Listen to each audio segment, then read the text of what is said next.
wants to be king! What's up, guys? Todd the Middle-Aged Viking here for the highly anticipated video, Conquering Man Boobs, Part 1. So tonight is going to be about the training aspect. We're going to get into the diet aspect because to conquer man boobs, you got to do two things. You got to increase the size of your pectoral muscle, and you got to decrease overall body fat. So I'm going to speak from a little personal experience here.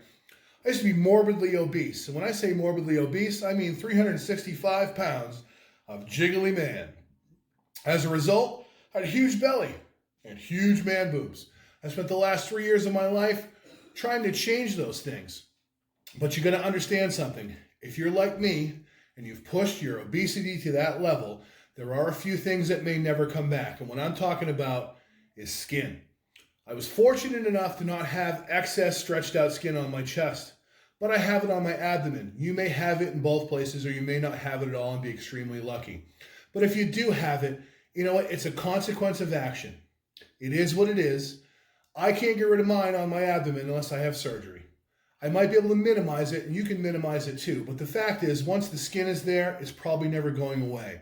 So what's the deal, right? I look at my flap as a badge of honor. I'd much rather have a flap than have my big old belly. It reminds me where I was, and it reminds me of the progress I've made up till this point. And it makes me strive to be better than I am now.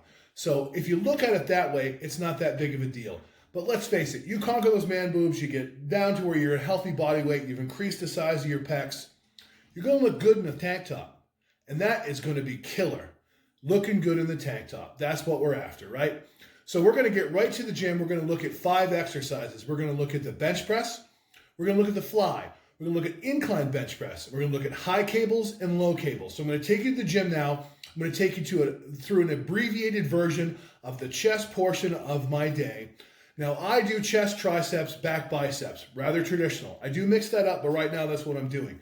So you can probably do that too. They're complementary muscles. I think they work together. But for the purpose of today's video, we're going to focus on chest training. And I'm going to recap it at the end. So let's go to the gym now. I'm going to take you through those exercises. We're going to talk about a few things in the process, and I'll see you when we get back. So what I'm about to do here is my first working set for flat bench press. In the breakdown at the end, I don't include warm-up reps. However, I strongly suggest them. Pick a relatively light weight, bang out pretty high rep range, about 15 or 20 for maybe a couple sets. That'll get your central nervous system fired up and get your pecs and your shoulders ready to press heavier weight. So what I'm doing here is rather mediocre weight. I do believe in progressive overload, so as my sets progress, I'm going to throw a 5 or a 10 pound on each side and continue to the rep range of 10. I would say continue to add weight until you hit a low spot of 8. So do no less than 8 reps. This isn't necessarily strength training. This is more hypertrophy training. We're trying to make the pec bigger here.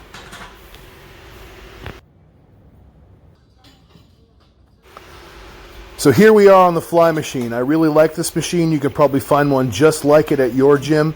It really allows you to isolate the pecs. I'm staying in the rep range of 10 here, and you'll find at the end of my rep, you'll see that I pause for about a half a second to really squeeze my pecs to get the biggest contraction I possibly can. After every set, I'm just moving the pin down one level for progressive overload. Really good movement, and it's really important because it gives you a really deep stretch.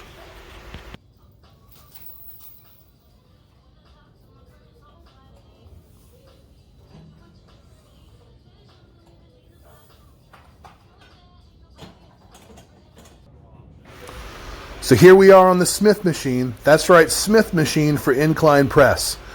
I've gone through a couple exercises. My pecs are a little fatigued. I want to make sure that my form stays true. It's a higher rep range here, 15 with a minimum of 12. Keep adding weight to each side as you go through your sets, but at the end of this exercise, you should feel a pretty deep burn right through the middle of those pecs.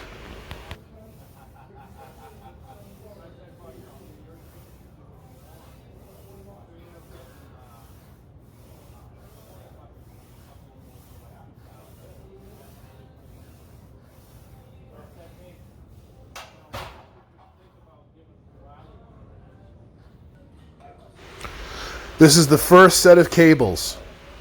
Now I want you to remember something. You're not going to want to go too heavy as you've done a high volume workout. This is about the stretch and this is about the contraction at the end.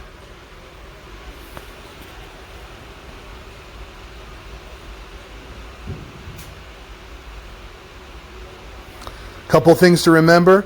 You'll see at the end of my movement, as I contract, I hold it for a very brief period. Again, squeezing those pecs as hard as I can.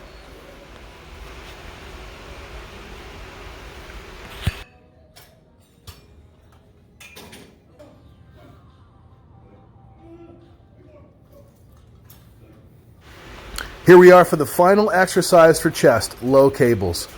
If you've picked the right weight and made it challenging to complete all of your sets, you should be pretty tired at this point, and this exercise should absolutely toast your pecs. By the end of this, they should almost be shaking. You may also notice that I alternate from pressing exercise to stretching exercise. This works really well for me in terms of the ability to really contract the pecs. You press, you screw them all up, then you stretch them out in the next exercise. It keeps them fresh so you can go through your whole workout and get the most out of every exercise. And we're back. So there you have it, guys. There's the abbreviated version of the chest workout. I hope you found that helpful. Also, just want to remind you, try to drink enough water. About a gallon a day should do just about anybody.